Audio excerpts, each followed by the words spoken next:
السلام علیکم۔ پاکستان میں سر شام کے 7، بھارت میں 7:30 اور یہاں ہمارے اسٹوڈیوز کی گھڑیوں میں صبح کے 10 بج رہے ہیں۔ وائس آف امریکہ واشنگٹن کی اردو سروس سے ہماری باقاعدہ نشریات کا آغاز ہوتا ہے۔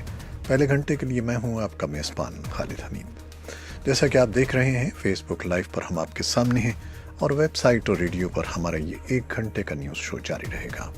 تو آغاز کرتے ہیں پہلے آج کی اہم خبروں کی سرخیوں سے۔ پاکستان کے وزیراعظم عمران خان نے اس عزم کا اظہار کیا ہے کہ امریکہ کے دورے کے بعد وطن واپسی پر وہ طالبان کے نمائندوں سے ملاقات کر کے انہیں کابل حکومت کے ساتھ بات چیت پر آمادہ کرنے کی کوشش کریں گے۔ وزیراعظم عمران خان اپنے 3 روزہ سرکاری دورے کے بعد پاکستان روانہ ہو گئے ہیں۔ اس سے قبل انہوں نے ایک تھنک ٹینک سے بھی خطاب کیا، جس میں ان کا کہنا تھا کہ پاکستان نے امریکہ سے عسکری امداد نہیں، محض تعاون مانگا ہے۔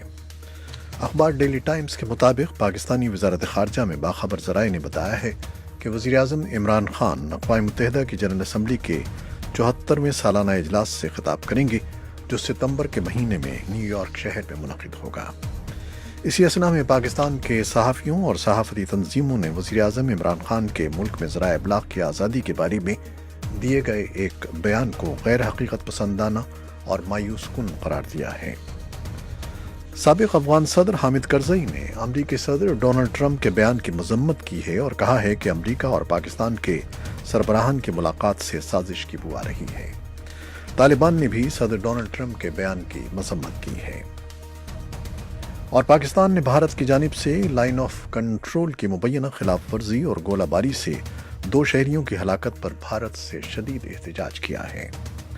اور سن 2016 کے امریکی صدارتی انتخابات میں روسی مداخلت کی تحقیق کرنے والے خصوصی قونصل رابرٹ ملر ایوان نمائندگان کی عدلیہ کمیٹی کے سامنے اس وقت ایک سماعت میں شریک ہیں۔ یہ تھیں 6 سرخیاں، تفصیل کچھ دیر کے بعد۔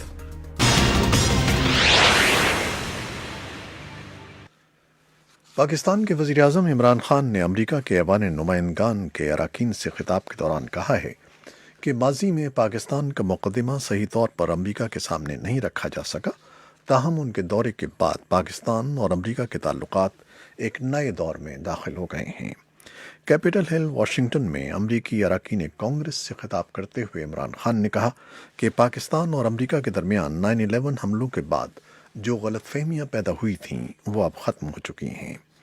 عمران خان نے کہا کہ ماضی میں پاکستان اپنا نقطۂ نظر درست انداز میں امریکہ کے سامنے نہیں رکھ سکا، اب وقت آ گیا ہے کہ نئے سرے سے تعلقات کا آغاز کیا جائے۔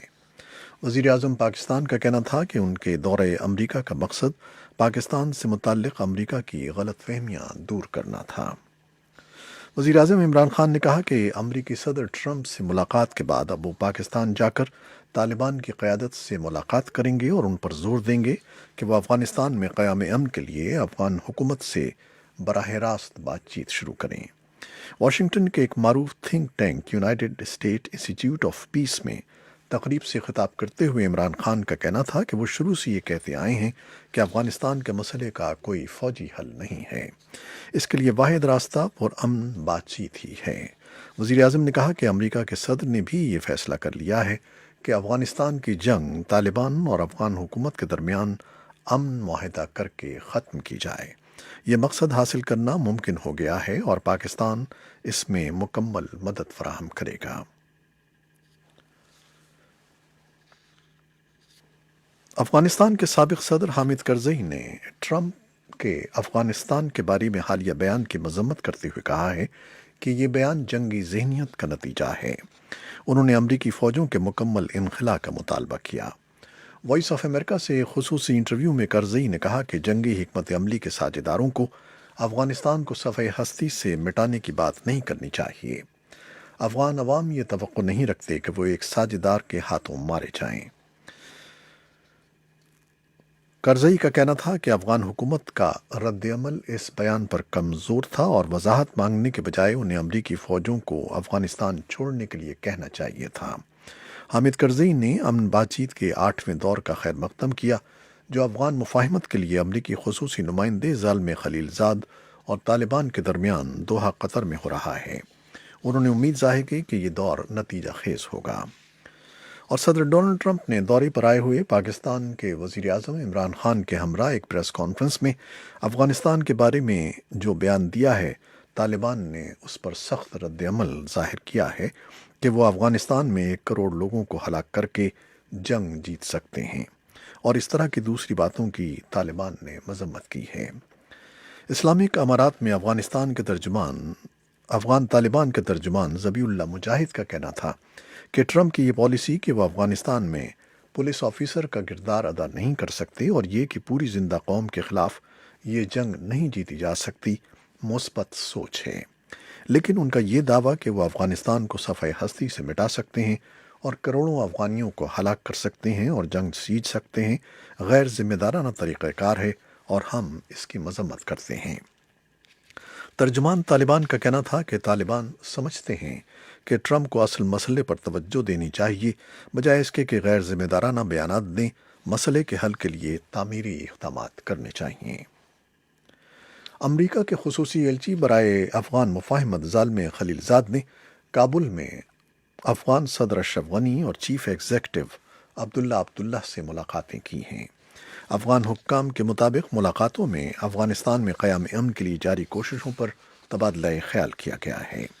زلمے خلیل زاد منگل کو کابل پہنچے تھے، جس کے بعد انہوں نے صدارتی محل میں صدر غنی سے ملاقات کی۔ بدھ کو امریکی ایلچی نے افغان حکومت کے چیف ایگزیکٹو سے ان کے دفتر میں ملاقات کی۔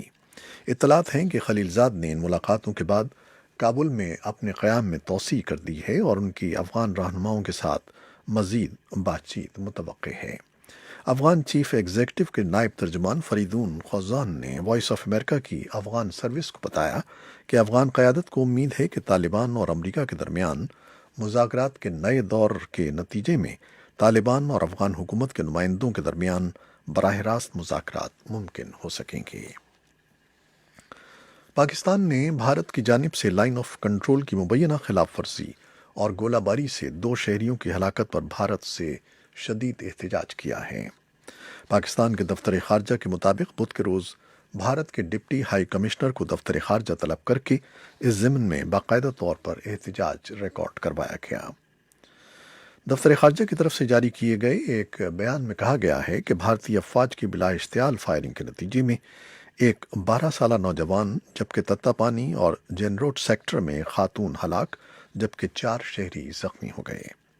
دفتر خارجہ کے ترجمان ڈاکٹر فیصل کے مطابق بھارت فائر بندی کے معاہدے کی مسلسل خلاف ورزی کرتے ہوئے جان بوجھ کر شہری آبادیوں کو نشانہ بنا رہا ہے۔ بورس جانسن بدھ کے روز برطانیہ کے نئے وزیر اعظم بن جائیں گے۔ وہ تھیریسا مے کی جگہ لیں گے، جنہوں نے برطانیہ کے یورپی یونین سے علیحدگی کے معاملے کو نمٹانے میں ناکامی کے بعد استعفیٰ دے دیا تھا۔ جانسن نے اپنی فتح کے اعلان کے بعد تقریر میں ملک کو متحد رکھنے اور اسے آگے لے جانے کا عہد کیا۔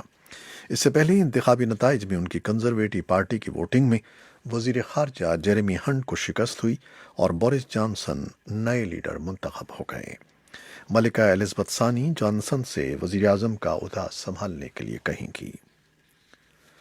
منگل کے روز جاری ہونے والے تازہ جائزے میں بتایا گیا ہے کہ کیوبا میں سن 2016 میں امریکی سفارت خانے کے 40 ملازمین پر شدید پراسرار ذہنی اثرات ہوئے۔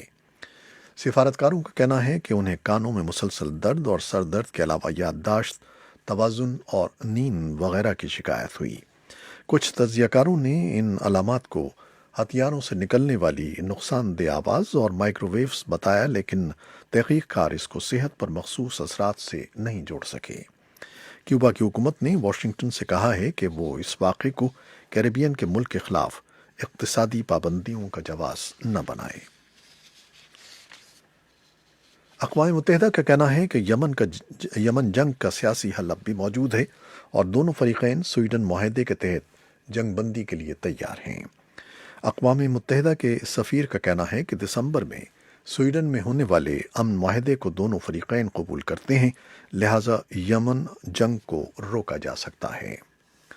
اور سن 2016 کے امریکی صدارتی انتخابات میں روسی مداخلت کی تحقیق کرنے والے خصوصی قونصل رابرٹ ملر ایوان نمائندگان کی عدلیہ کمیٹی کے سامنے اس وقت ایک سماعت میں شریک ہیں۔ انہیں ڈیموکریٹس کی اکثریت والے ایوان نمائندگان نے اپنی تحقیقاتی رپورٹ پر سوالات کے جواب دینے کے لیے عدلیہ کمیٹی کے سامنے پیش ہونے کو کہا تھا۔ یہ تھیں وہ خبریں جو فیس بک لائیو پر ہم نے آپ کے لیے پیش کی۔ ویب سائٹ اور ریڈیو پر ہمارا یہ 1 گھنٹے کا نیوز شو جاری ہے، ہمارے ساتھ رہیے گا۔ کیمرامین فواد الیاس کے ساتھ فیس بک لائیو سے اجازت چاہتے ہیں۔ اللہ حافظ۔